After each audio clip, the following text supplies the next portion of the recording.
I guess the question going forward is, to what degree will those concerns be heard by the Israelis? Well, it looks like, as of right now, it looks like those concerns will be heard. If you take a little bit if you look a little bit of tea leaf reading, if you will, with the fact that they're going to meet in person next time. The tensions, of course, flared up last week when Netanyahu called the delegation back after the U.S. abstained from the UN Security Council vote on the ceasefire. So the fact that they're going to at least, the U.S. said that it expressed its concerns, but the fact that they're going to at least meet in person seems to suggest that there's some type of traction there, at least. Well, to your point about how the initial in-person meeting was delayed because the U.S. abstained rather than vetoed a resolution calling for a ceasefire, just kind of speaks to the change in tone and the public change in tone we've gotten from the Biden administration in some of its language toward the Israelis and Prime Minister Benjamin Netanyahu specifically. And I suppose we don't have a reason to believe that will change. No, not at all. If you want to look for a reason that it will change, just look no further than every event that Biden has had, every public event. The last one last week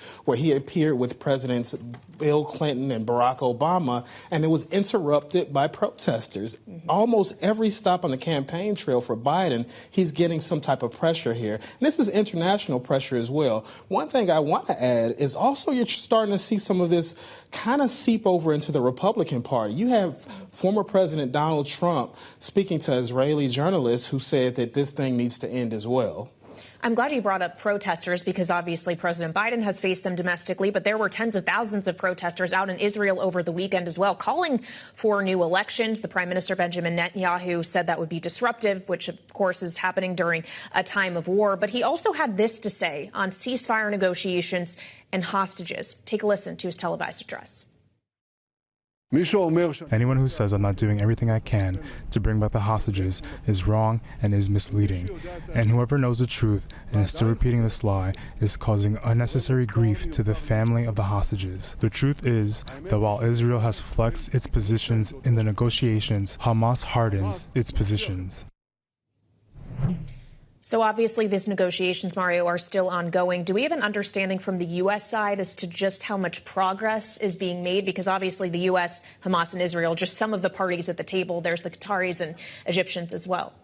No, it's still unclear at this point. The fact that folks are still at the table, I guess, is a great sign, but it's still really unclear. And again, you just played the clip of Benjamin Netanyahu.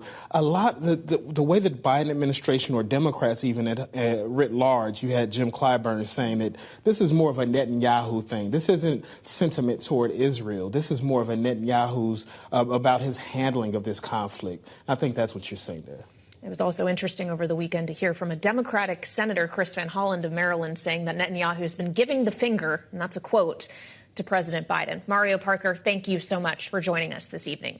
Now, elsewhere, House Speaker Mike Johnson says he expects to put a supplemental funding package to vote after the recess, and Ukraine would be included in that. He spoke last night on Fox News.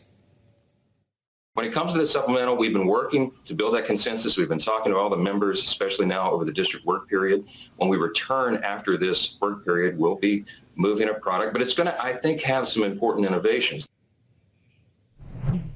Joining us now for more on those important innovations is Kate Ackley of Bloomberg Government. So, Kate, when he's talking about innovations here, we're talking things like this being a loan rather than just outright aid, or potentially using seized frozen Russian assets to pay for Ukraine's war effort. Will these ideas actually be enough to get this over the finish line? Well, already today you've had people sort of poking holes in some of these ideas that, oh, well, there's not enough money in the frozen, Russian assets, or that's just not going to work, or what have you. But he's definitely trying to message this in a way that, he's trying to show his, kind of detractors on the right. Who have, said that we have Marjorie Taylor Greene, who's, put forth this motion to vacate, kind of putting a threat over his job potentially. So he's trying to maybe message to them that he is not just willing to put the Senate passed bill on the House floor. He wants to put his stamp on it. He wants to put a little, some trade-offs in there. But, it's not a smooth path.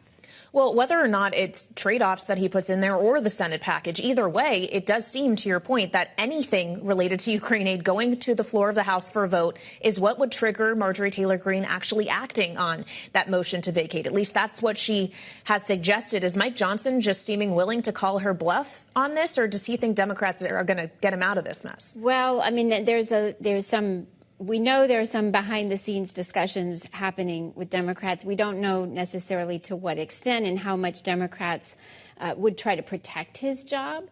But certainly Democrats will be there to vote for Ukraine aid unless it were radically different. I mean, that was an extremely strong bipartisan vote out of the Senate. And you have a lot of House Democrats that are, beyond ready. They're past ready to vote for that measure.